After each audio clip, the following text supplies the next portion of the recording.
Kia ora and welcome to the Nishcast of the Niggly variety in a beautiful way. We are here to chat through a couple of Kiwi sporting topics and ideas that we have been pondering at the Niche Cache, where we broadcast, highlight and share Aotearoa Kiwi sporting excellence. We do have Olympics Almost Daily podcast coming up on Patreon. So if you are a Patreon of the Niche Cache, look forward to Almost Daily Olympics podcast, where we will be going deep into Kiwi Olympics stuff. And the Patreon angle is the best way to support the Niche Cache straight up the guts. So if you do want to support the Niche Cache, jump on Patreon. You not only get some good vibes, good karma coming back your way for just supporting what we're doing here, you'll also get those Almost Daily podcasts coming straight at you via Patreon as well. Every Monday and Friday we send out our email via Substack, and those links, the Patreon and the Substack links, are just on our Twitter and Facebook page. Patreon is patreon.com/elnichecache, elnichecache, and Substack is thenichecache.substack.com. Whack in your email, and every Monday and Friday you get all the Niche Cache content delivered to your email with some extra ponderings, musings that we have done specifically, exclusively for those emails. And of course, we are always writing about Kiwi sports at the niche-cache.com.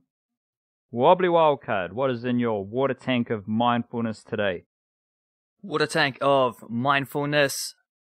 As a bee gathering nectar does not harm or disturb the colour and fragrance of the flower, so do the wise move through the world. Ooh.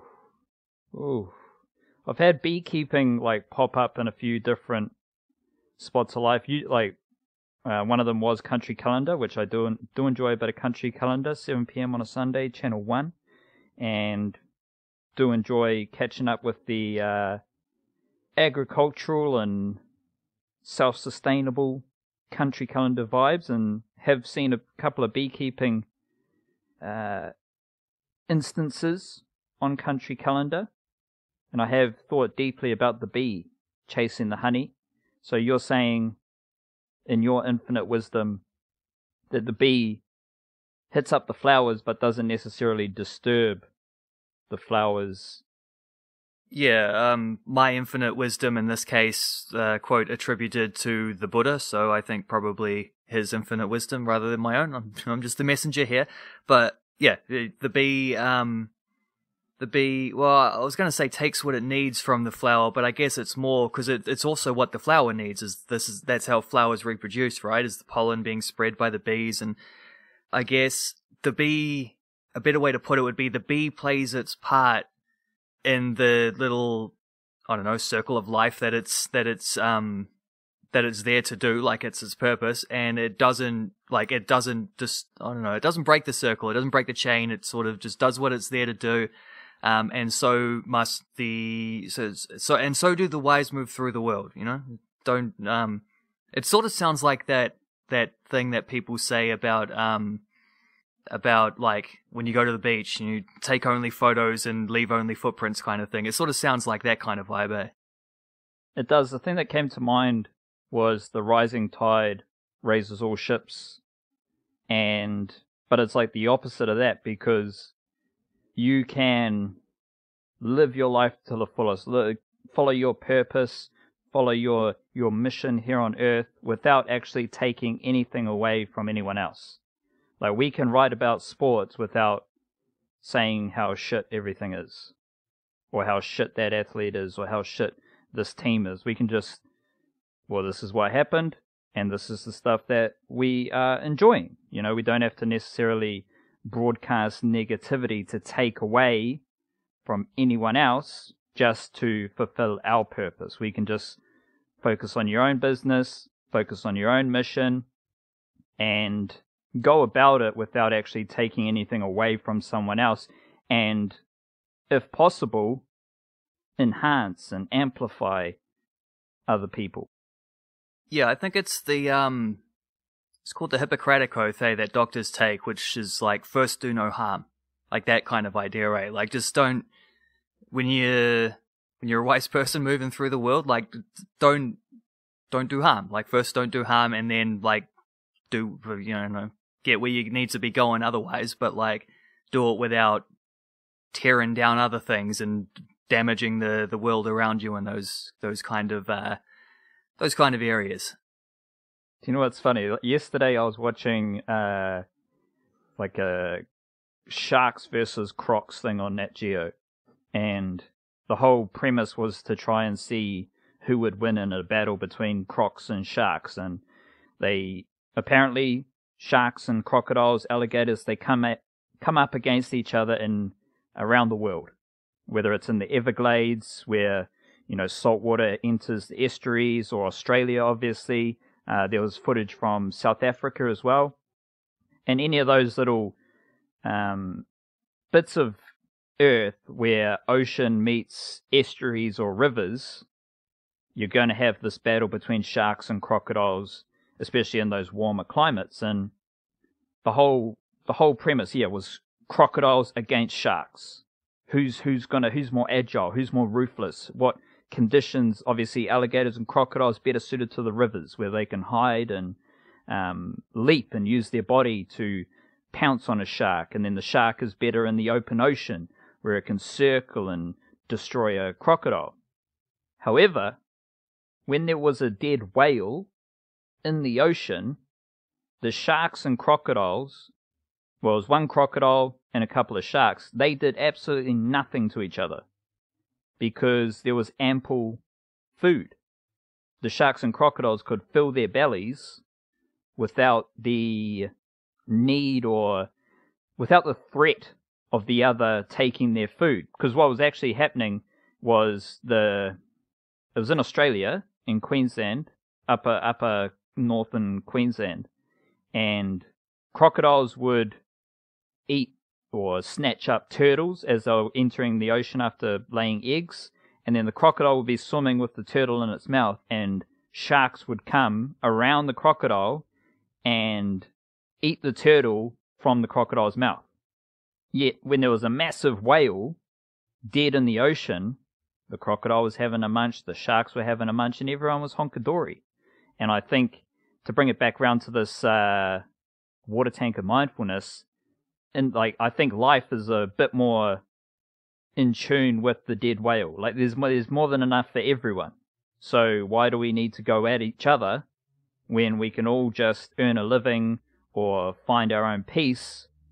It's not like there's a shortage of resources. It's not like there's a shortage of food. It's not like our survival instincts are always 10 out of 10 peaking.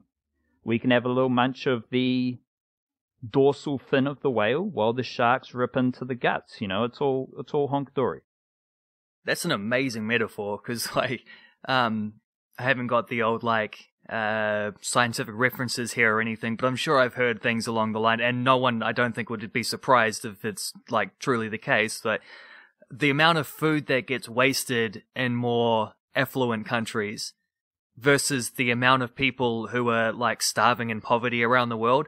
Pretty sure if you just brought those two things into alignment, stop wasting so much food and shared out the stuff that was otherwise going to go in the bin to nobody, just feeding the rats and the street cats and stuff, pretty sure there would probably be enough for everyone. I don't think that would be surprising if you balance those books and that's the conclusion that you found. Yeah, well, I mean, a lot of criminality, with whatever level it gets to, kind of starts from a point of, well, I need to eat, so I'm going to go steal, I'm going to go sell drugs or whatever. It's the survival instinct to survive, to buy food, to live, accommodation, all those things. That space of lack breeds criminality, and it's basically what you're saying. If everyone just had their needs met, might not have that. But we're here to talk about sport. That was an amazing start. What a start. You suggested an idea here. We are recording this after England just defeated Denmark. Wasn't happy with the old watching that penalty. Harry Kane hands went up into the air when Schmeichel made the save, and then the hands went down as Harry Kane slotted the rebound in. But shout out to England for winning that game, and you had an idea stemming from that. So can you raise this idea? And I believe it's just going to set us off on an interesting discussion, because this podcast has already started with ample interesting discussion. Yeah, and there might be a little bit of crossover from that as well. I think the best way to start this is just to, I'll read the first couple paragraphs from an article on The Athletic. That was where I got this from. It is a bit all over the place because the dude in question has written a book, so he's doing a publicity tour, which is why these articles are popping up around the place and interviews and whatnot. But article on The Athletic is called "How England Changed Their Culture and Restored a Long-Lost Sense of Identity."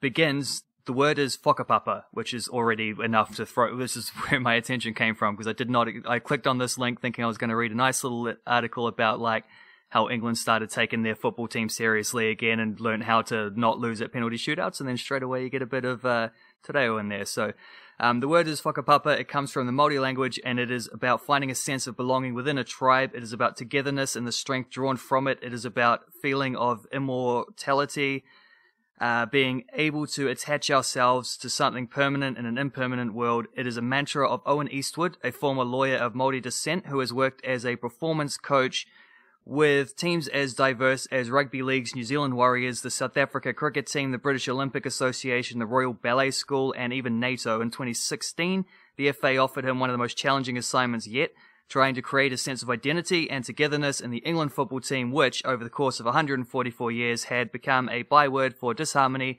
underachievement, and failure. And then I will just give you the Cliff Notes version of what follows, because we don't have all day for the audiobook version. Basically, this Eastwood fella comes in, he starts he does a sort of, interviewing players, current and former, and getting ideas of how the English football team do things. And what he found was this kind of just a lack of identity, I suppose, a culture that wasn't really breeding success, and using his experience largely with Māori culture and New Zealand sporting culture, and the All Blacks are referenced many times in this article, sort of started to get them to take things a little bit more, a little bit more seriously. They started doing things like having cap presentations. Apparently, when you played for England, you used to just get your international cap in the mail, which is baffling. That they would do something as basic as that wrong. They started handing out legacy numbers as of their 1000th international. They went back and gave everyone a number, the same way that, for example, cricketing teams will have their, Kane Williamson will have his test cap number on his jersey, that kind of thing. Team bonding sessions type things, the video presentations about the history, getting people in alignment, getting them to understand that they're not just representing themselves, they're representing a team with a long legacy, with a long history of that's come before them, and which will go on far beyond them, and seeing themselves as one piece of that puzzle, I suppose. Also getting players to talk about where they come from, so they can understand they're representing, as well as themselves, also their families, their communities, all these kind of things, things that are quite simple when you think about it, but things that aren't necessarily you don't do these things unless you do think about them, I suppose. And this is part of why this England football team seems to be going so much better right now. This tournament and the World Cup before it, this is a team who in the past used to struggle to get the best out of their players, because they were all coming from Liverpool, Manchester United, Arsenal, and they were rivals, Chelsea as well, rivals at club level, who couldn't help but bring that rivalry into their international football side of things as well. And this is I found a lot of this very interesting, just in looking at how the New Zealand side of things keeps going, because there's an obvious parallel there as well with how the English cricket team rebuilt themselves, basically Owen Morgan trying to copy Brendan McCullum and things like that. And you often hear the All Blacks mentioned as an example of culture. I have I don't know. I have some reservations about this, though, that I will chuck out there before we get into some back and forth on this, because it's pretty interesting. But I do think there's a little bit of I don't know, like when you get Gareth Southgate talking about players like Harry Maguire and Harry Kane being like tribal elders, and the constant like references to the All Blacks and to multicultural in particular, it's a little bit like I don't know, reverse colonialist kind of like it's not going and imparting your culture on someone else's culture, but it's kind of like very, I guess, cultural appropriation, I suppose, because I don't think this needs to be a cultural thing. Is like, I think you can find an English way of doing these things, because ultimately what we're talking about is just finding a way to get your players within a team feeling like they belong to something bigger than themselves. And the ways to do that is through like ritual and whatever the other word, I can't think of the word I'm trying to get to on my head, but like the rituals don't have to be someone else's rituals. You can find your own way of doing that. I think there's a little bit of just like borrowing going on there. That's I don't know, slightly distasteful, because you really just need to bring attention to these kind of things, and the way you find attention is like, well, through those rituals as mentioned before, and the histories are interchangeable, because there's nothing about the All Blacks where you look at, like, the All Blacks obviously have this very great lineage going on, and everyone who represents the All Blacks understands where they fit within that lineage. The actual historical facts, like the achievements of past teams and stuff like that does feel interchangeable. That does feel like something where, like, the English football team have every bit as much history, arguably more, to draw upon. It's just you've got to actually draw upon it. Like, that's the point that needs to be made, I think, maybe, in terms of how to get, like, from A to B and fixing a team culture like that. But I do think it's pretty interesting how New Zealand culture, New Zealand sporting culture, seems to keep being used as this kind of benchmark. It's, I guess it's this... Well, I mean, I guess it's an example that we're onto something. I also think there's a lack of imagination going on from other countries trying to borrow from what other people have done and things that have, like, developed over hundreds of years, and trying to, like, fit them into your own purpose. But that's how the British Empire has always operated, so it goes. But yeah, I don't know if you got any thoughts to bounce back on that whole thing, and how apparently a New Zealander is one of the main candidates for why this English football team stopped choking at major tournaments. Well, it's New Zealand's the best sporting nation in the world. So, like, all these things just come from the best sporting nation in the world. It's like of course, the best team ideals and culture is probably going to be a part of the best sporting nation in the world. So it's not overly surprising, and I would suggest it's a good business to be in, because whether it's a corporate thing, whether it's a sporting thing, all these organizations are looking for that little advantage. And how do you, like, corporate culture is just as important as sporting culture. So it's, when you look around, who's got the best culture? Well, it's the All Blacks.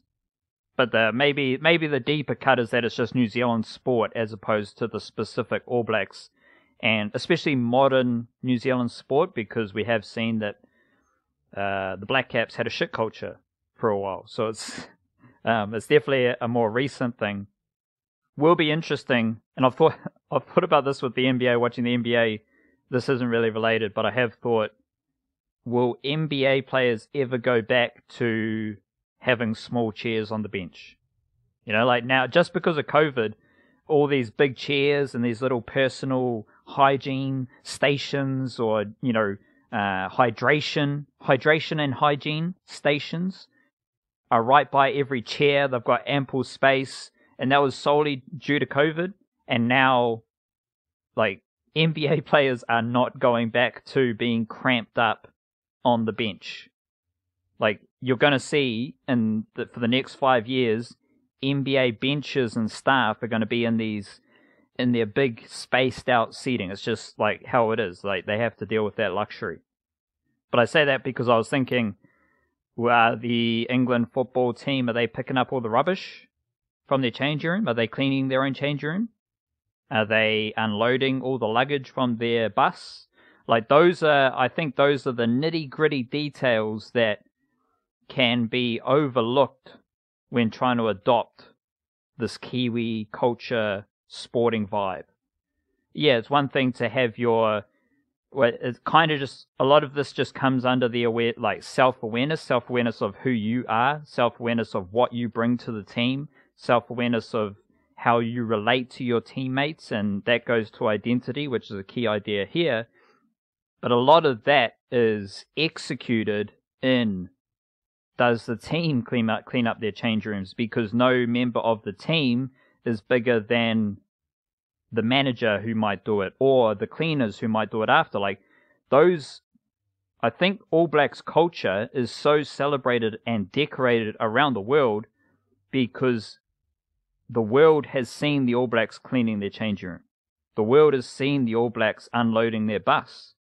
Like, these are things that have been visible, and then people start to think, well, this is the best rugby team in the world, and they're doing all this. Whoa, this is a bit crazy. What's going on? It's like, well, that's the nitty-gritty. Like, culture is developed on actions over and over again. Actions throughout the day. Actions throughout your camp, and how you represent yourself every single moment. That's how you develop a culture. And yeah, it's one thing for the England football team to throw out all these nifty ideas that might result in Euro 2021 glory. But the key thing is here, are they doing those other nitty-gritty tasks that develop the culture and permeate it throughout the organization? But I think to just take your idea and transition into another idea, the identity is what we're talking around here. England football has found their identity through the process we just talked about. And I mean, shit, like, I don't think there would be anything harder than finding an identity in English football or English rugby or English cricket. Like, what is your identity? Like, it's all over the show. And we're seeing that with English cricket right now. Like, no idea what English cricket stands for.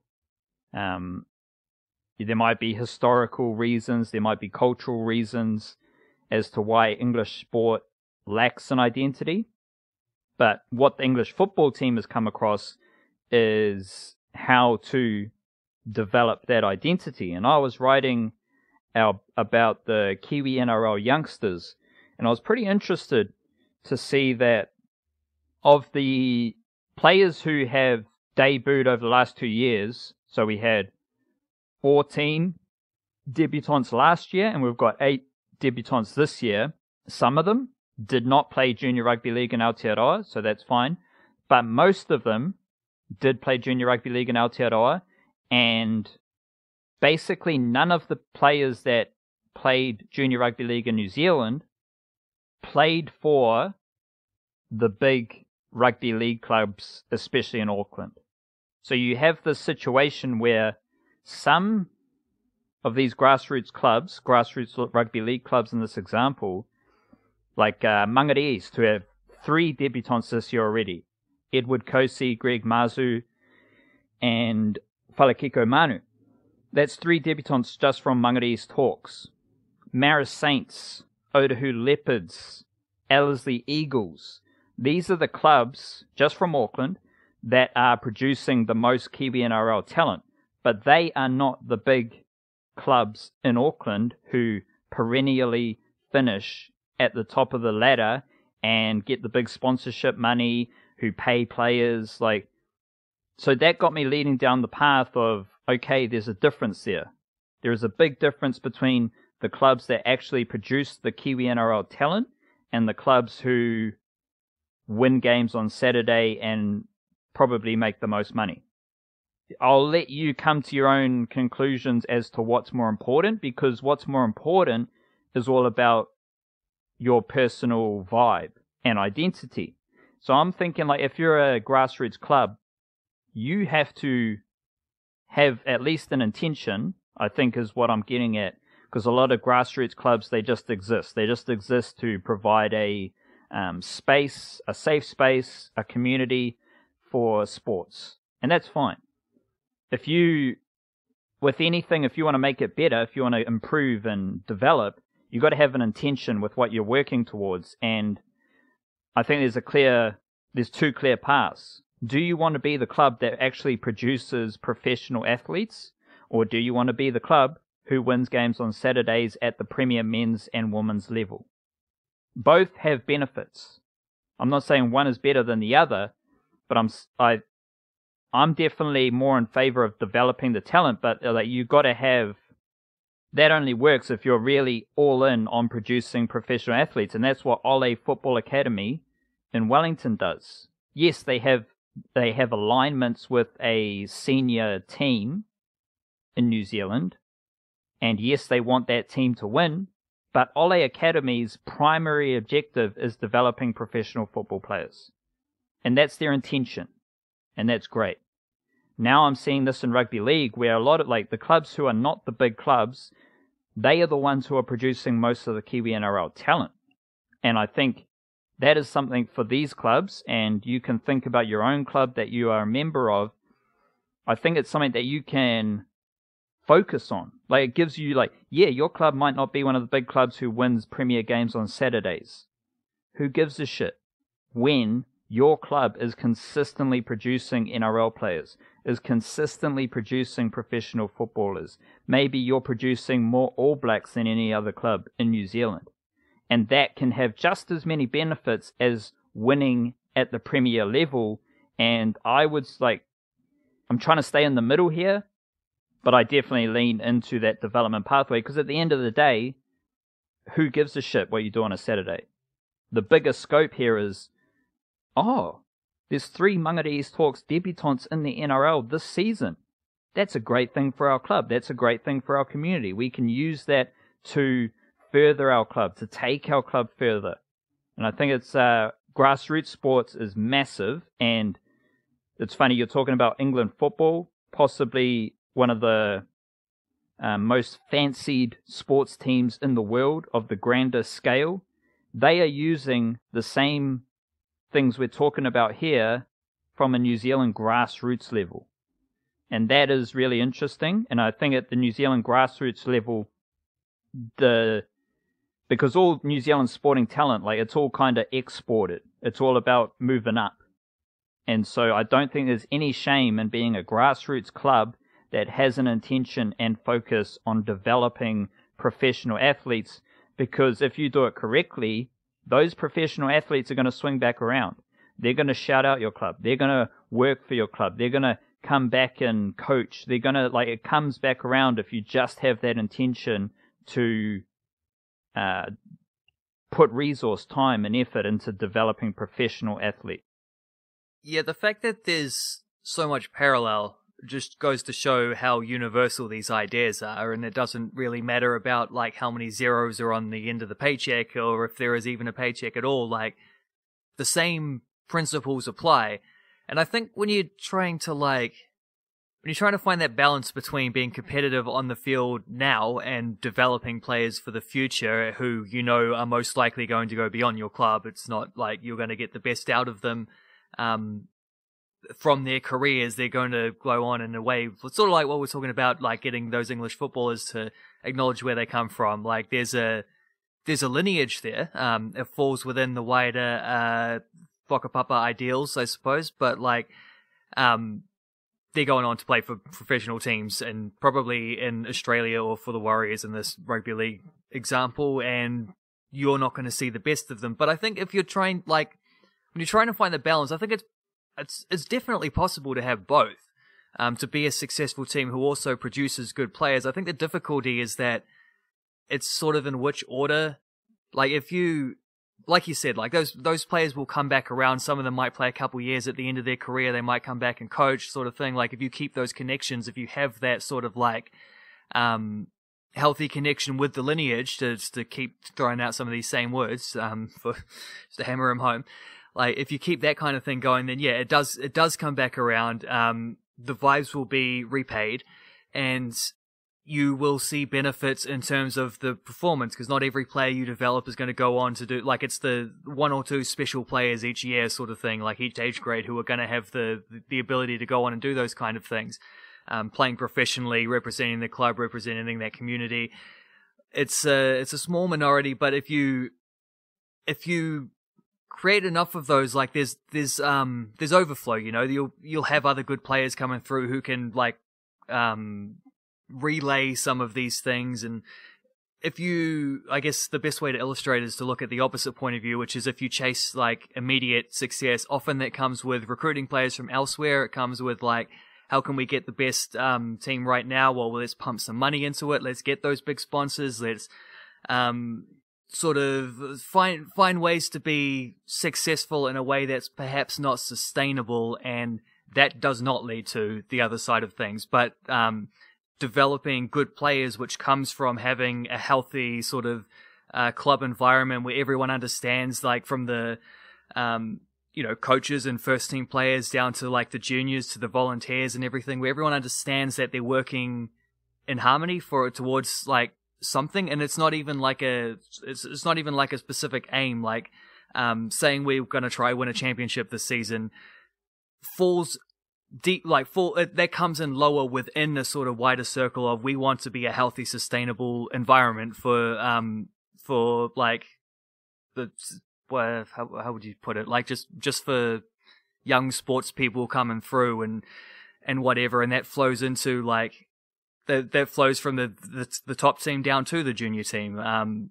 These things like that will more likely lead you to be a successful team down the line than working from the other perspective, working backwards will do. Like, you can't really backtrack that kind of thing. And I think that is kind of the problem that England had for a while there, where you had like club players who didn't see representing their country as the pinnacle. It was sort of like the other thing that they did in their summers. And yeah, sure, they like, it's an honor. They like, value every cap they made for their country, but it's maybe not the same as, you definitely see it with other countries where maybe it means a little bit more. And when it comes to international football, you don't have, this isn't like rugby where there is a very good argument to say international football is not the pinnacle, but it's something different. And, when you get to these tournaments, these teams aren't training all for a full 9-10 month season or whatever. They're not having all that time to work on the training paddock, coming up with like intricate ways of playing, just perfect understandings of how to play with their teammates. Like this is one of the reasons I didn't think England were going to do that well at this tournament, and one of the things I've been proved wrong, probably because of all the things we're talking about. I look at that team and I see you got Manchester City players who play like Pep Guardiola trains players to play. You got Manchester United players who are used to playing the way Ole Gunnar Solskjaer is getting guys to play, like it's which is in itself a sort of offshoot of how Ferguson used to do things there. A lot of counter-attacking football and that kind of thing. Speed up front, and like the midfielder at the moment, like the starting midfield through all these games has been Declan Rice and Calvin Phillips. One of them plays for Leeds, one plays for West Ham. Like, you can't get any more different than Marcelo Bielsa's coaching and David Moyes' coaching. Not to say that both of them just had really fantastic seasons as well, those two players and also those two coaches. What they just did in the last Premier League season. Like, there's a lot of difference there, and getting them in a way that like merges together is difficult. But I think that's a problem that most countries do have. And when you get to these international tournaments, it tends not to be about like, you just don't have the opportunity to ingrain deep tactical methods into these players unless it's just an absolute like rarity, like the 2010 Spain team, which was so dominated by Barcelona players. You had that complete Barcelona midfielder. They could just like translate what they were doing at a club level to an international level, and you can see the difference, how far ahead they were of everyone else because of that. Germany have had a couple moments like this when Bayern have been especially strong. Like, England, you don't get that, but I think with international football, you can get away with that in a way you can't at club level. It is very much about, so sometimes it just falls back upon individual players, and sometimes it just falls back upon the vibes, and if you have that strong culture, if you have that identity within the unit, which believes that they're playing for something that isn't themselves, that is bigger than themselves, that they can fit, like, sort of like shrug their ego aside and fall into this idea of like, I am just a cog in the machine mentality, that this is what can happen. It's universal. Like it started off saying 5 minutes ago, it's universal. It's the same ideas apply at a grassroots level as apply at the very top of professional sports. Where does Sarpreet Singh's loan deal fit into all of this? So you mentioned like some of these English players tapping into a whole bunch of different styles and coaching and philosophies and coming together. Is there something? Maybe there's not. Maybe I'm just reaching. But like Sarpreet Singh belongs to one club and is now being loaned out to his second club. And I mean, for those who don't follow football, that is a bit bonkers. Like trying to figure out like. I mean, the dude is trying to fit into the Bayern Munich system with their coach, but he's loaned out to play this level with this coach, and then he's got to try and fit into a new club and do what that coach wants him to do and all that stuff. But when you look into football and see stuff like with what Chelsea does primarily, the loan system is prevalent and exploited in football to the nth degree. What kind of, just to transition, what kind of difficulties and maybe like positive things do you see with Sarpreet Singh's latest loan deal? Break it down for us. Yeah, I'm trying to think of some like ways to parallel it with what we're saying. I don't know if there's really much there, but it's just kind of a specific situation because he's coming into the final year of the 3-year contract that he signed when he first moved to Bayern Munich. He's coming off a first season where everything just went perfect for him. You know, he won a league title as a dominant player for the reserve team, played a couple times for the senior team, Bundesliga debut, first Bundesliga start, got a Bundesliga winners medal there. Like everything just kind of went right for him. Second season was the opposite. He went out on loan to FC Nuremberg and it was bad. They started poorly and they very quickly changed the way they were doing things. Little bit more of a back to basics approach, and that meant that they didn't really have any room for a loanee attacking midfielder in their formation, and he just stopped really getting many opportunities to play. The loan was cut short in like late January, so about a week to go in the transfer window. He then goes back to the Bayern Munich reserves team, who he picked up where he left off. He was playing very well, but for a much weaker team, because a lot of the players who had won that league the year before had been in the same situation as him, going out on loan elsewhere, or they'd been in a situation ahead, like a year or two ahead of where he was, and been like, well, I'm not going to make it at this club, and they'd just leave permanently to somewhere else. They then got relegated, which puts him in an awkward situation where he was already too good for the third tier. Now they're playing fourth tier. Like he cannot stay at Bayern Munich because he's not going to be playing for the first team yet because he just hasn't climbed that ladder high enough to where he can ask that of them. No point just training with the team full time and then never getting into play.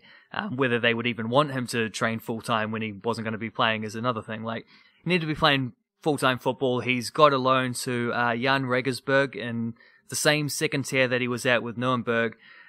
This is a better situation for him, though. This is not like Nuremberg used to be, we're talking 30, 40 years ago, but they used to be one of the better clubs in Germany.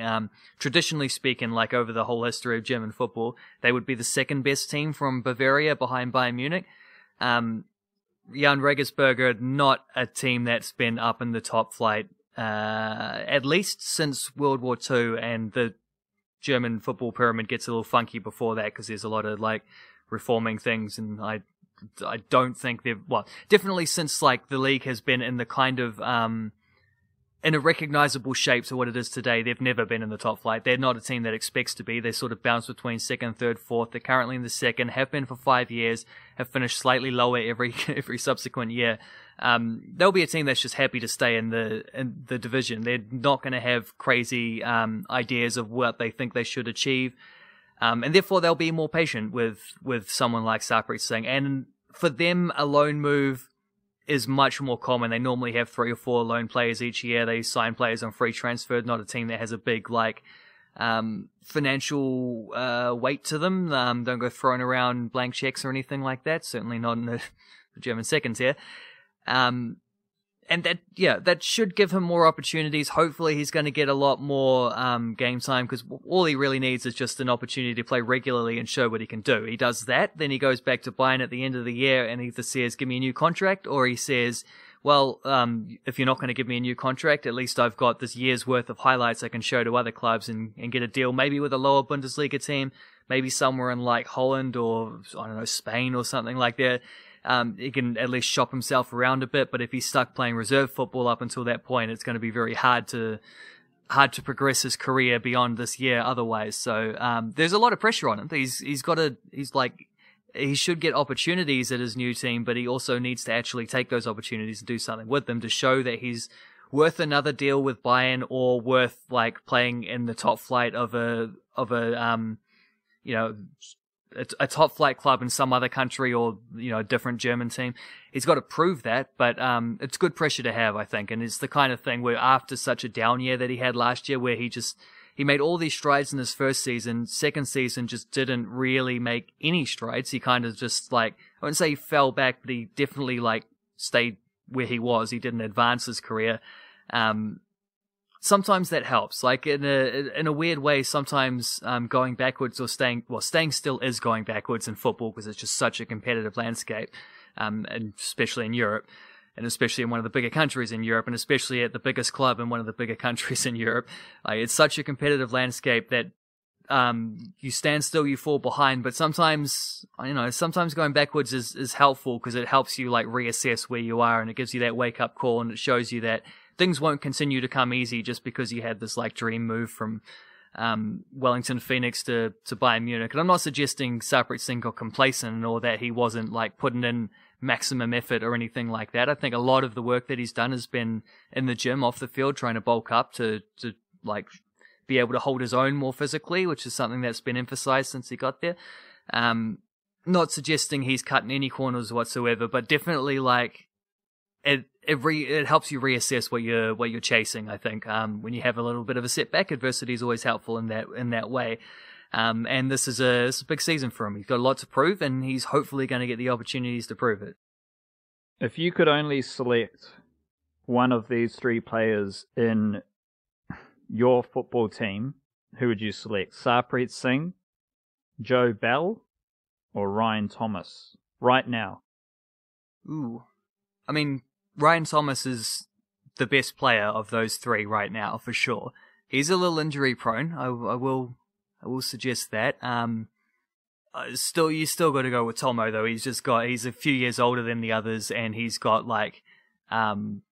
I don't know, he's played 30, 40 odd times for one of the traditionally strongest, one of the big three teams in the Netherlands. None of the other guys have anything yet that can compare to that. However, give it 5 more years and we'll see. It might well be a consideration. I think if you chucked in Libby Kikache as well in that conversation, and maybe even Marko Stamenic, who is maybe one that people haven't got the same level of awareness about yet, but I'm of the opinion that he's going to have a dominant Olympic campaign. I cannot wait. I really hope he's in the starting 11s for that team, because I think he could do fantastically there and really announce himself. He's one of the Ole guys, as is Ryan Thomas. Only those two of the three they mentioned. The other three coming from the Wellington Phoenix. I think if you made that even into a 5-pronged question, it's even more interesting, because you still get the same answer. Ryan Thomas is just further ahead in his career, so it's maybe not fair to compare him to the rest, but the bottom line here is that there's some stunning talent coming out of New Zealand football at the moment, on the male and the female side as well. Reinforce that point too, and I think that's maybe I think that's maybe one of the reasons why I felt myself feeling more neutral than ever watching Euros and Copa America and stuff like that. I don't feel like I need to pick a team to support or anything like that, because I'm just watching them being yeah, this is cool, but I want to see the New Zealand national team do some things. I've got one more question. Is there, you mentioned Marko Stamenic, correct? Is that his name? Stamenic, yeah. Is there anyone who is in the shop window, a big Olympics campaign for a male or female player is going to be So basically players who aren't under like strict contract conditions heading into the Olympics, and a really good Olympics campaign could see them picked up by a big European club, or maybe a big South American club or a USA club, whatever the fuck. Well, we already got players at big USA clubs, so we don't need any more there specifically. There will be. You never know with these things. Like, I don't know necessarily that Sarpreet Singh would have been the guy that you picked of that under-20s group last time. You were like, this guy's incredible. He's going to go to one of the best clubs in the world in a couple months. He's obviously one of the better players in that team, but I don't know that he like had Lionel Messi-esque performances leading that team or anything where you would have thought that. I don't know, like, definitely guys like Joe Bell and Libby Kikache and Michael Veld, possibly Stamenic as well, and less so him. Definitely the first three that I mentioned feel like guys whose career paths have taken them to a point where like they're playing at clubs where they know they're in the shop window anyway. Like Kikache is at a club which will look to sell him at some point for a handy profit. Like that's why they spent a transfer fee on him to get him from the Phoenix, is because they felt they could turn that into much bigger dollars if they give him a couple years to develop. Boosters stocks amongst the scouts and stuff like that. Joe Bell is in the same situation. Like, if you're a guy under the age of any player under the age of 23 who's playing regularly in a top flight at a relatively decent team, a relatively decent league, I mean, and like playing well in that situation, anyone who's like that is going to be getting scouted to like the level of scouting that goes into all of this stuff is insane. So anyone like that is always going to be in the shop window, and you chuck in some international performances, always fantastic as well. Nando Peineke probably maybe ought to be in that same situation too. I mean, the obvious one to say is Winston Reid, because I don't know if he's going to get an opportunity to play for West Ham this year. I think they seem, for better or for worse, they seem like they've moved on from him, which means he is auditioning pretty much for a loan deal somewhere else. That's probably the case. And there are a couple in the Football Ferns team as well, like Aaron Naylor is one. Just had a disappointing season with Reading where she basically didn't get to play. She played one game. It was the League Cup game. She's now a free agent. She would be, someone. Hannah Wilkinson is another one, free agent at the end of her most recent contract. Anyone who played in the W League is off contract now. Olivia Chance is a good example of someone who'll probably go back to Europe, and like players like that definitely, because they're out of contract, will be looking for new clubs, will be auditioning for further successes in their careers. So I'm just looking at who else in that team might have. Someone like Claudia Bunge potentially, because she'll probably get to play a fair bit with Rebecca Stott obviously not there. CJ Bott potentially. She's already at a Champions League level club, so they're defending league champions in Norway, Vålerenga, so maybe not so. Maybe there's not that much further up to go after that. I don't know. There's actually quite a few. Like, I guess it's part of the point of having two fairly young teams, and obviously the Ollie Whites team is like an under 24 side. There are a lot of players who are at that stage of their career where they look like, they're trying to progress things upwards. They're going to be like, scouts are going to be interested in players of that kind of description. There's quite a few. I mean, even Ben Waine. Like, remember Ben Waine was linked to, was it Coventry City, like English Championship club, before he re-signed with the Wellington Phoenix? Like someone like that. I'm pretty sure the Phoenix would have dreams of being able to, help him into a situation like Sarpreet Singh or Libby Kikache have got to. Like, he's the next one along that kind of production line. There's plenty of candidates. You mentioned you don't have to worry about following a Euro team because you're like, fuck, we got New Zealand football coming up, and I mean, happy days in football. Still waiting on Aotearoa Kiwis Rugby League. It's been, I think they played their last test in the end of 2019. It was the series against Great Britain. Didn't play any footy last year. And this is men and women. I think there were some women's games last year against like local Samoan women. but there's definitely been no Kiwis men's rugby league. So would love to be in the same boat as you there, Wildcard, with the football, but just still in patience mode, still in waiting mode. The Warriors do play the Sharks this weekend. Who knows what's going to happen there? I'm just excited to see Reece Walsh with Roger Tuivasa-Sheck and Dallin Watene-Zelezniak together, like that back three. It's just intriguing. At the very least, it's just intriguing. And then you partner Fanua Blake with Matt Lodge, also very intriguing. And the team just has like a far more robust, mongrel, mobile, nimble, skillful look to them right now. And it's pretty interesting because Reece Walsh, Matt Lodge, and Watene-Zelezniak were not on the Warriors team for round one. So like suddenly we're round 17, I think, and this whole team is very different. And I was writing about this today in the Warriors diary. Since 2012, the Warriors have had, this is their 10th consecutive season, I think, maybe 9th, maybe 10th, of finishing between 8th and 14th. That's all they do. It's literally where they reside on the NRL ladder, and nothing is new there. But if you ponder Tuivasa-Sheck, Watene-Zelezniak, and Walsh, as well as Fanua Blake and Matt Lodge, it's pretty interesting and it's pretty exciting, even though it's the same pocket of mediocrity that it's always been. It's a weird dynamic. It is a weird dynamic. Warriors, of course, never gotten a wooden spoon. It might feel like they should have a couple of times, but never in their history. But also, when you put it that way, because, what is it, there's one finals appearance in the last, it must be 7 or 8 years or something like that. And yeah, I think they did finish 8th that year, didn't they? So, I don't know, that's they're not the only team that's been stuck in that sort of, what would you call it, like just like stuck in the mud in that kind of, very bottom of the top 8 to like mid-table to lower table, but not quite bottom.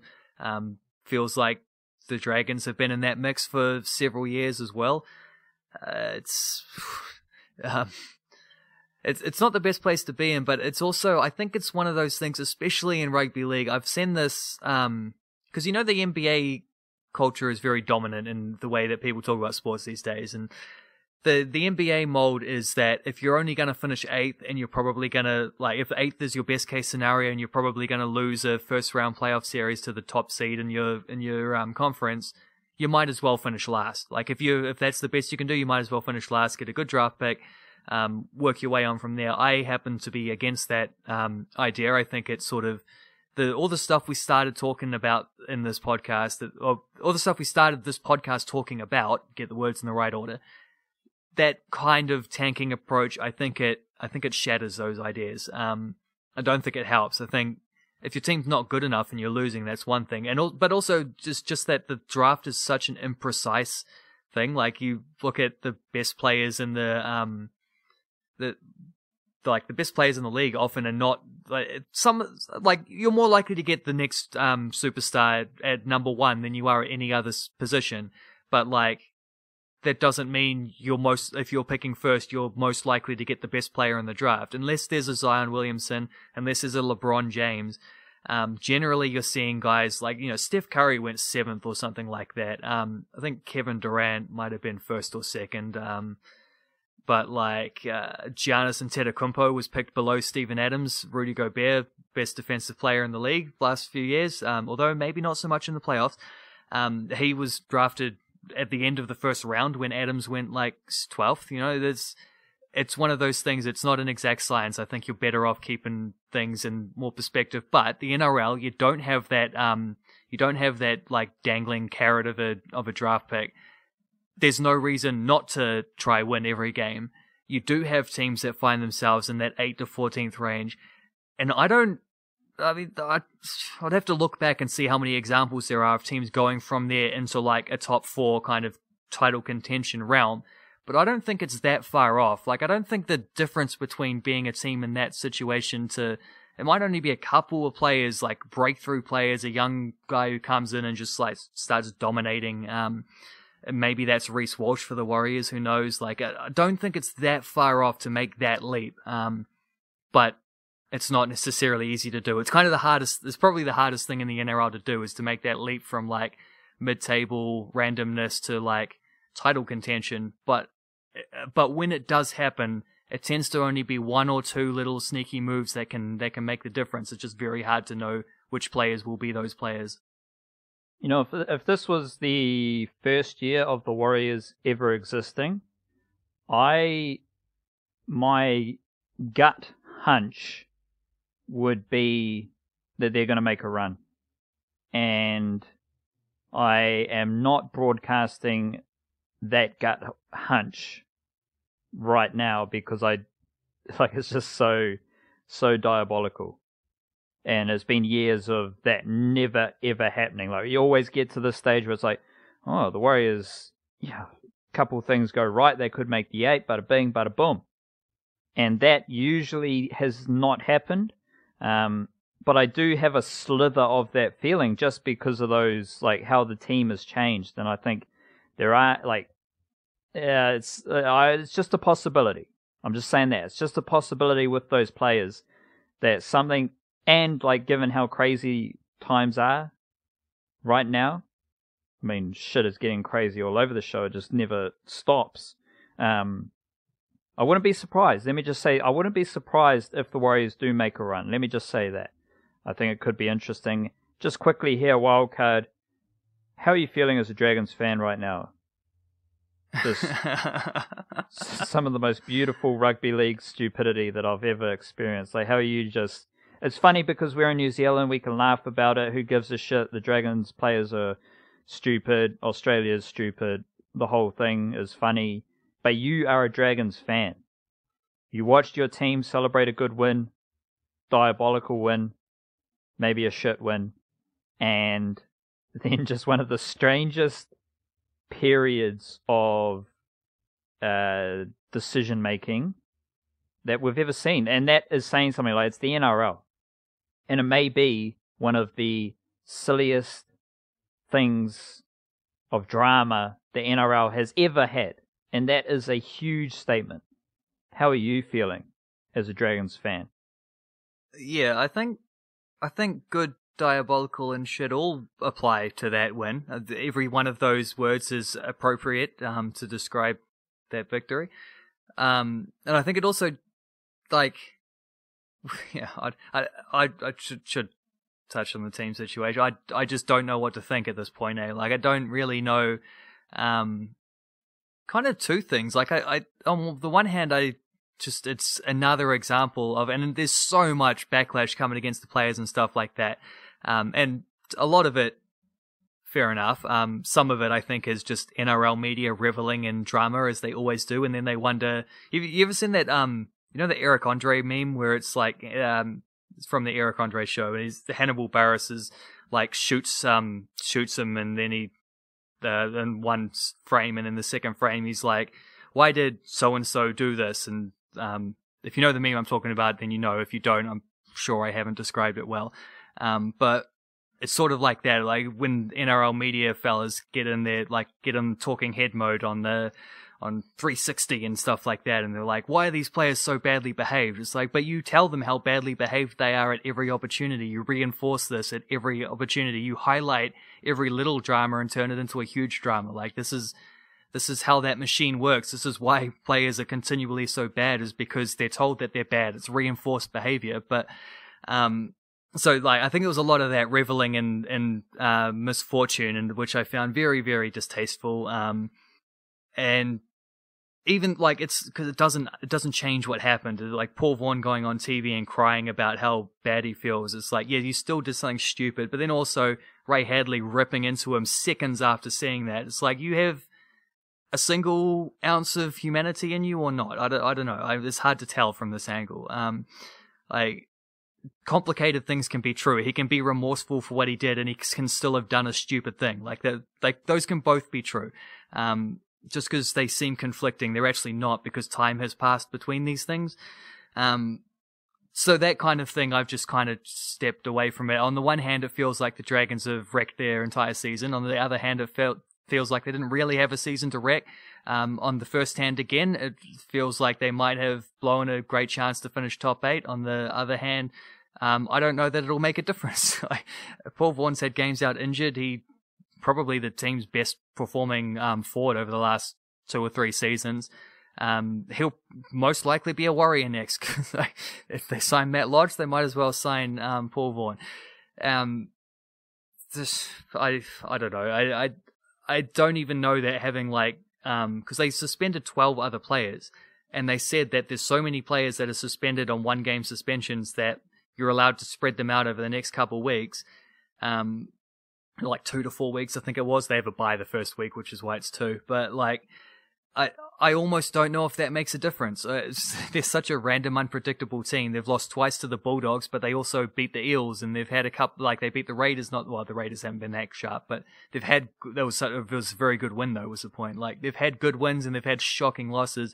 I don't know. I just take each week as it goes. What I look at with that club is I see shocking leadership from the top down, and it's represented in bad decision making from the players, and I can't help but feel that's not a coincidence.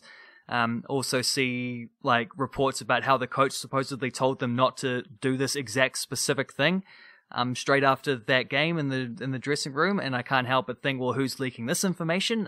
What a coincidence that he said this and then this happened. It sort of sounds like someone out there protecting their own interests, and perhaps not improperly either, not without reason, but still,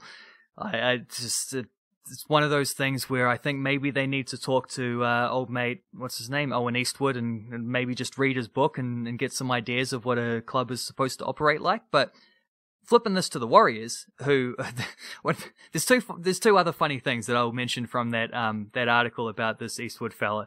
One is that he did used to work for the Warriors. They're one of the teams listed: the Warriors, South Africa cricket team, British Olympic Association, Royal Ballet School, NATO. I don't know about the last 3, but definitely his work with the England football team has been a lot more successful than whatever he did with the Warriors and the South African cricket team. That's not 100% strike rate there. He's not hitting every ball for 6 there. That's for sure. But maybe, I don't know. You can give good advice. Whether people take it or not is another matter, I suppose. The other thing that was quite funny about that article was a line later on where one of the FA guys says that apparently one of the things you hear is you're trying to change the culture of English football, in the national team, and then you get backlash saying, well, it worked in rugby, but who's to say it's going to work in football? And he says, why? And they said, well, because footballers are different. They're not as I'll try to find the exact word because it's hilarious. They're not as, somewhere here, they're not as educated, they're not as articulate. You're comparing them to rugby. This is very funny. It's always hilarious to me, the difference that English people have about, rugby being this upper class sport, and in New Zealand, it's just the opposite. In New Zealand, rugby is to us what football is to them, and they have this, for them, the dynamic is just flipped upside down.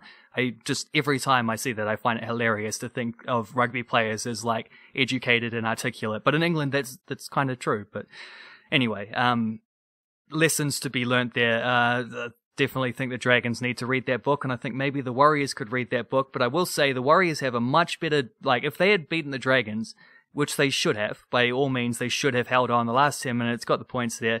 They would have been equal, behind on points difference, but equal with the Dragons on points. The Dragons have a much harder run-in. They're now without one of their best forwards. They're going to have a bunch of players suspended over the next, 2-3 games. They're sitting in the top 8 right now. The Warriors can very easily catch them. I think I made this point on the variety show earlier in the week. It's only gotten more likely since then with all these dramas coming out of the Dragons.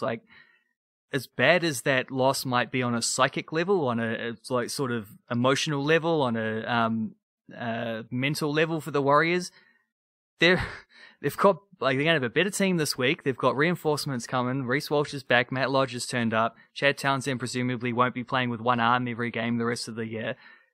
The top 8 is very, very, very achievable this season. Whether they go further than that, probably not, because there's a very clear hierarchy in the in the NRL, and I don't expect anyone who finishes 7th or 8th to have a shot in the first round of the finals. But like, getting to the finals would be a big step for this Warriors team, and it's right there for the taking, eh? It's something you can say, but yeah, sure, yeah, of course. Because literally, like any time I have any positive thoughts about the Warriors, it's that's just part of the trauma, you know. That's just part of the fear and trauma that comes with the Warriors. But I wouldn't be surprised if what you just outlined actually happens, because what do you have? Like as we said on the variety show, Watene-Zelezniak is a psycho running the footy. I think I wrote today that Reece Walsh averages at least 1 try assist, at least 1 line break, at least 1 offload, and at least 3 tackle busts a game. That's average per game. So if you put him in with Tuivasa-Sheck on one wing, Watene-Zelezniak on the other wing, and then some powerful, more importantly, and I think this gets to the signing of Matt Lodge, you can have issues with signing Matt Lodge, like the character of Matt Lodge, but if you're a Warriors fan, Matt Lodge and Fanua Blake are exactly the type of forwards you want to sign. Because I love Tohu Harris. I love Lisanar Mao, who I hope the Warriors actually re-sign, because I think he's quite solid. With all due respect to those players, they have no mongrel. And we know Matt Lodge has got mongrel. We know Fanua Blake's got mongrel. So when you combine that with the hard running of Watene-Zelezniak, it's all pretty cool. It's all pretty cool. Let's finish with just a concentrated exercise here, Wildcard. And I'm definitely of the vibe that you got to enjoy and savor the World Test Championship final victory. It was pretty epic. But especially the work we do, things move fast. And I have been thinking a lot about Blackcaps World T20 World Cup stuff, especially now that the T20 Blast is on a hiatus to welcome in the illustrious 100 tournament over in England. And it's something that I want to discuss just to finish the show here, because it is coming. It is coming in October. It starts 17th of October. So we are basically, like, for me, on my cricketing beat, there's a bunch of Kiwis playing county championship cricket. So Kiwi County Tour continues, but it takes on an actual county championship angle. We have domestic cricket contracts, which is happening. There is some White Fern stuff coming up on the radar as well. But like, if I'm thinking big events and almost daily Patreon podcasts, T20 World Cup is something that I believe the Black Caps are fantastically positioned for. I believe, I mean, Wildcard, I told you the Black Caps would win the World Test Championship final. And if I'm putting my Warriors hat on, there's just too much, like, trauma for me to embrace this. But with my Black Caps cap on, I can embrace this to the oomph degree. Like, it's just amazing. The Black Caps are going to win the T20 World Cup, and it is going to show that New Zealand is in a absolute golden era of cricketers and cricket. Because a lot of people are just thinking the World Test Championship final, well, the Black Caps, they got some great players. Things fell their way. The Australian tour to South Africa was cancelled. They played a lot of cricket in New Zealand. That's fantastic. India didn't have a warm-up game for the World Test Championship final. All that stuff is part of the discussion around the World Test Championship success for the Black Caps. If the Black Caps, if they just make the final of the T20 World Cup, it's going to show far deeper levels of cricketing excellence. If they win the T20 World Cup, we are dealing in full-on, this is the best period of New Zealand cricket. And maybe this, more to the point, this is New Zealand's time in the cricketing spotlight, the international cricketing spotlight. That's what I think is up for grabs with the T20 World Cup. Devon Conway is on fire over in England. Daryl Mitchell is a factor. Lockie Ferguson and Adam Milne took hat-tricks, so they're competing. Kyle Jamison's going to be a factor. Tim Southey, Trent Bolt, both useful T20 bowlers. Glenn Phillips, fantastic form in England. And if you need to test the depth, Colin Munro can come in and do a job. Like, I think the Black Caps, and it's going to be in the United Arab Emirates and Oman. So Ish Sodhi and Mitchell Santner, two of the best T20 international bowlers in the world, are going to be factors. I think the Black Caps T20 team can be just as well equipped for a T20 World Cup in the UAE as the Test team was for a World Test Championship final in England. And that is crazy because they are very different formats and very different conditions, but I have the same premonitions coming on. Yeah, I'm not gonna say definitely gonna win. I'm not gonna go that far. I think in contention, yes. And that's all you can ever ask for going into a tournament is to be in that bracket as a team who you can trust will be there or thereabouts. And I think this is an idea I've been tossing up quite a bit recently. It's like you look at I don't know, you look at the weight that people put on championships in sporting law, and how a title is like getting a ring. It's the pinnacle of someone's career. But generally speaking, you don't win the ring in the best season of that team or whatever. Like, it's not always how that happens. Sometimes you might, Chelsea won the Champions League this year. Chelsea sacked their manager not that long before that. Frank Lampard started the season with them. They weren't doing very well at all. Tommy Tuchel comes in, leads them to a Champions League. Overall, you wouldn't say that was the finest Chelsea season out there, but they won a Champions League. They stuck around, and it's the teams that are always there or thereabouts that keep themselves in the mix. Eventually something breaks for you, and it's not a coincidence that the Black Caps have, I think they've made 4 ODI World Cup semi-finals in a row. They've made 2 finals in a row. They did... how'd they go in the last World T20? I think they made the semis. Something like that. They did pretty well until they didn't anymore. I think we lost to England, but I can't remember exactly. Who England then went on to lose to the West Indies in the final. I think that's right, and that was the thing where was it Ben Stokes got pummeled for 4 sixes in a row in the last over, and they lost, something like that. That leads directly into the Black Caps making a World Test Championship final and then winning a World Test Championship final. Like, if you're in enough semi-finals, eventually you win a couple. If you're in enough finals, eventually you win one. Like, that's kind of how it works with most sports, I think. The more lottery tickets you buy, the more likely they are to come good, and you might be amazing. Like, people always tell stories about the 1982 Brazil team, who actually played New Zealand in the group stages.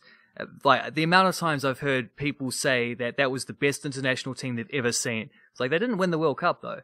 Italy won the World Cup and they beat that Brazilian team. But people talk about how great they were. Like, that's one of those examples. You don't necessarily, just because you're the best team going into a tournament doesn't mean you're gonna win it. That's not how sports works.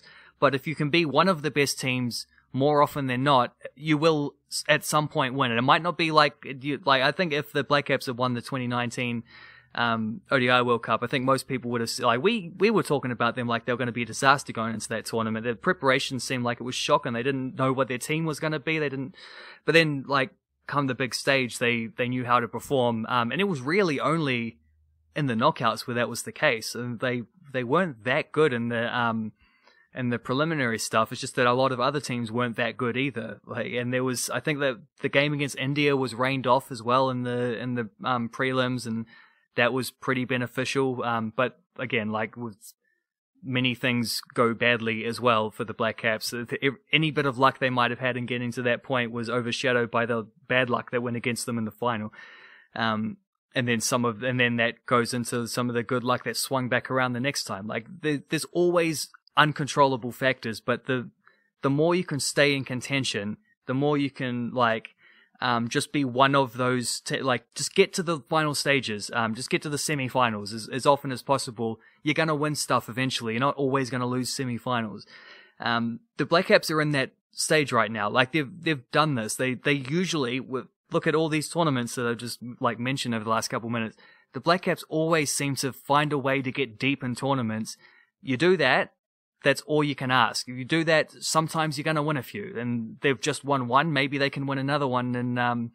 And yeah, it was going to be in India, wasn't it? But they've moved it for very obvious reasons. Same reason they can't have an IPL in India right now is why they can't have a World T20 either. So yeah, the Blackcaps' 2020 team has not always been that strong. It's not always been taken that seriously, but they are very good at peaking for tournaments over the last 5 years. And the Devon Conway effect, the Kyle Jamieson effect, form of those guys, as well as they did in the World Test Championship final, they're also in the 2020 team, and they've also been doing good things in 2020 cricket. Conway especially, Jamieson's been a little up and down. Lockie Ferguson, as you mentioned, in good form. Like Kane Williamson always adapts to the conditions no matter what they are. Martin Guptill will be back in. Tim Southee's bowled pretty well in 2020s over the last couple of years. It's a strong team. Glenn Phillips, yeah, as well. Fantastic player. Unlucky not to be in the Test squad that went to England. In my opinion, at least. That's a strong team. That's a stronger 2020 team as we've ever had. We know that they know how to win tournament games. We know that they're good in that tournament environment. You can't ask for anything more than that. That's enough to Mitchell Santner and East Sodhi, man. That combination, favourable spinning conditions, that's perfect. You can't ask for anything more than that going into a big tournament, can you? No. But the Blackcaps have made the semi-finals twice out of 6 T20 World Cups. So it is one of their weaker angles, but then again, the Blackcaps have changed a lot, and that's kind of been most prevalent in the last 5 years, maybe 6 years now. So the last T20 World Cup, as you said, was a semi-final in 2016. So the 4 World Cups prior to that, where they did not make a semi-final, was kind of when the Blackcaps weren't that good. But the Blackcaps, according to Wikipedia, the Blackcaps do have a healthy win percentage at T20 World Cups of 53%, Australia's 55%, England's 48%. So, generally speaking, overall, the Blackcaps are doing pretty well for themselves, but they just haven't had that big moment in a T20 World Cup to really catapult them into the upper echelons of international cricket. And I think now is when they have the personnel to do so. Kane Williamson and Trent Boult have been fantastic in the IPL nearly every year. So that's going to be a factor in those conditions. They've got the spinners, and someone like Kyle Jamieson was good in the IPL this year as well. So it's pretty interesting. What does let's just quickly brainstorm a first 11 Blackcaps T20 team here to finish. I think you've got to open with Conway, right? Yeah, Conway and Guptill. I think you just no. Well, okay, yeah, no, that's a point to be made, but yeah, definitely Conway. I'm going Conway and Williamson to open, and I wouldn't argue if that were the case either. I wouldn't argue. Glenn Phillips has got to be there for sure.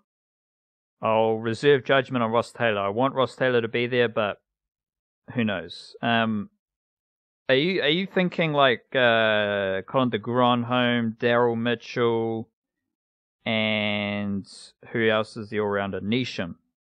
Do those 3 have to be in the same team? No, I think only one of the. I think Neesham's the only one who you'd lock in. If you are dropping Guptill, and I don't think they will. I'd still go Guptill, Conway, Williamson, Phillips. But either situation, I don't know how many all rounders you can fit, because you're going to have a bowling lineup that has got to have Lockie Ferguson, the two spinners in those conditions specifically, Sodhi and Santner, you got to have probably Southey and Bolt, right? Would you be having both of them? Especially because Bolt knows how to bowl in India as well, so this is the closest to that. Like, this was going to be in India, it's now going to be in the UAE. Do what you can. And Southey's been, Southey captained the team the last time they played a 2020, so I don't see him not being in the 11 either. Yeah, so I've got 11 players named here. I've got Conway, Williamson, Phillips, de Grandhomme, Mitchell, Neesham, Santner, Sodhi, Ferguson, Southey, Bolt. And I am happy to release one of those all-rounders from my first 11 here for an additional batsman. So of the de Grandhomme, Mitchell, Neesham, because I think the 5 bowlers kind of speak for themselves. Santner, Sodhi, Ferguson, Southey, Bolt. I think that's, and then you're trying to fit Kyle Jamieson in as well. So you've got de Grandhomme, Mitchell, Neesham in all-rounder slots, and we're trying to fit in Jamieson and a batsman. Who's your extra batsman that you're trying to fit in? Guptill. Does Guptill's Pakistani Super League, do you want me to bring up those stats, or? I've seen some of them, so you might as well now that you've teased it. They're not good. Let's be very clear. He's almost off the run-scoring rankings. He is last on the run-scoring rankings, 69 runs in 6 innings at an average of 11.5, and perhaps most depressingly, a strike rate of 104. So he was clearly up Schitt's Creek with just the cricket bat. And you want Guptill there still? I think if he was going to be dropped, he would have needed to struggle a little bit. Like, I think he was closer to that conversation at the start of the last summer, and he had a couple of very good innings. And we know he's someone who is a whole lot better in New Zealand conditions than he is overseas. In Pakistan and UAE. In particular, in those type of places, he tends to struggle, yes. Tactically, it's probably, it might well be the smart move, especially because if you chuck Conway and Williamson into open, you've also got 2 guys who are very adept if a team decides to open with a spinner. And there will be teams that play 3 spinners against us, maybe even 3.5, well, not just against us specifically, but against anyone. Maybe even 3.5, because, like, if you got a spinning all-rounder, then why not? That's a factor. That's a difficult one to consider. I think legacy-wise, though, he's got enough, like, runs in the bank, but yes, there's definitely an analytical approach that says that Guptill was not the best suited to these conditions, and it might be that he starts the tournament, doesn't do well, isn't playing by the time of a semi-final or something like that. Happened to Colin Munro at the last ODI World Cup. It's definitely in the realms of possibility. I'm just thinking, I'd still have him in for now, just personally, which would mean Guptill, Conway, then Williamson and Phillips. Open spot number 5 before you come to Neesham, and with Conway keeping, obviously. And then your 5 lock stock bowlers, Santner, Sodhi, Ferguson, Southey, Bolt. I think you need another, I mean, there's goodness in those bowlers in that, like, Southey can hit 6s from ball 1. He can come in late and pummel the ball around. Sodhi can hit 6s from ball 1. Santner sometimes can hit 6s from ball 1. It depends a little bit with him. You never quite know. But he's the best pure batsman of any of those guys. I think you'd need a number 5. He looks like he could hit a 6. I've seen him pummel them. He's definitely done it. I've seen him not do it more often than I have seen him do it, but he still looks like he can hit a 6 whenever he wants to, but that's just Mitchell Santner, you know? Either way, though, it sounds like both of us are left with because I am only probably going to go with the 1 all-rounder in accordance with the fact that, like, picking 5 frontline bowlers, you're going to have to call Santner a number 7 all-rounder, but that's fine in a 2020. I think if you need to, if you lose more than 5 wickets in the 2020 innings and those guys are having to bat more than, like, a couple overs at the end, generally speaking, the damage has been done. I don't think that matters anywhere near as much as in this format of the game. But I do want another batsman to bat 5. It sounds like you're probably thinking maybe an all-rounder might have to go out for a specialist batsman. That's where it gets interesting, eh? Because there's a few candidates for there. You got like Will Young probably leading the way, but like Tim Seifert's been in the mix recently. Mark Chapman, Finn Allen, of course, as well, is also in consideration. There's a few different options you could go with that one, isn't there? I would, Mitchell doesn't have to bowl, but Mitchell, I think, is playing himself into that number 5 batting spot. And I wouldn't have a problem with that either, because I think the one overwhelming problem you're going to have, and the amount of times we've said this on podcasts about the Blackcaps and limited overs form, but the one overwhelming problem you're going to have with those bowlers is who bowls the 20th.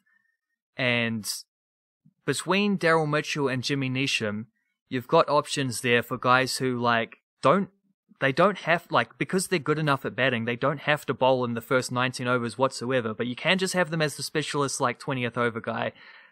Treat it like a super over, or maybe not because of the Blackcaps history with that particular tiebreaker, but you got 2 guys there who I think are probably the 2 best candidates in any squad, and they're both definitely going to be in any squad, for a World Cup where you're looking at like a 15-man group.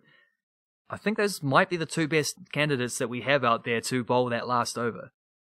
So what's your final team? Because my team, just quietly, is Conway, Williamson, Phillips, Mitchell, batting number 4, Neesham, CDG, Santner, Sodhi, Ferguson, Southey, Bolt, and that means no Jamieson and no Guptill. What does your first 11 look like?